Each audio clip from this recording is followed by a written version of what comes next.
రాష్ట్రంలో ఎరువుల కొరత ముమ్మాటికి ప్రభుత్వ వైఫల్యమేనని బీఆర్ఎస్ వర్కింగ్ ప్రెసిడెంట్ కేటీఆర్ విమర్శించారు. సర్కార్లోని కీలక నేతలే బ్లాక్ మార్కెటింగ్ దందాకు పాల్పడుతున్నారనే అనుమానాలు వ్యక్తమవుతున్నాయని కేటీఆర్ ఆరోపించారు.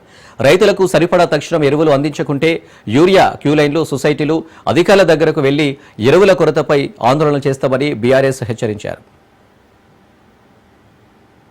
కాంగ్రెస్ నాయకులే చాలా మంది చాలా చోట్ల బ్లాక్ మార్కెటింగ్ కూడా చేస్తున్నారని అనుమానం కూడా మాకు. కాంగ్రెస్ రాగానే ఎందుకు స్టార్ట్ అయింది ఇట్లా సడన్ గా బ్లాక్ మార్కెట్ లో ఎరువులు అమ్ముతున్నారో దాని వెనుక కూడా కాంగ్రెస్ లో ఉన్నారనేది ప్రైవేట్ కంపెనీల నుంచి మరి వాటికి లబ్ధి చేకూర్చి వాటి నుంచి భారీగా ముడుపులు దొబ్బాలన్న ఆలోచన ఏమైనా ప్రభుత్వానికి ఉందా, లేదా కాంగ్రెస్ నాయకుల దందాలు రేవంత్ రెడ్డి గారి అనుచరులు కాంగ్రెస్ నాయకులు వాళ్ళేమన్నా ఈ బ్లాక్ మార్కెటింగ్ చేసి గోదాములలో దాస్తున్నారా, కృత్రిమ కొరత సృష్టించి రేటు పెంచి రైతును ఆగం చేసి మరి వారి దగ్గర ఎక్కువ డబ్బులు గుంజే ప్రయత్నంలో ఉన్నారా?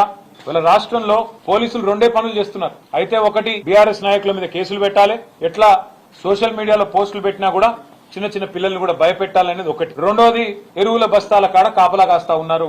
ఎక్కడ రైతులు తిరగబడి అధికారులను తంతారేమో అని చెప్పి ఎక్కడికక్కడ పోలీసులు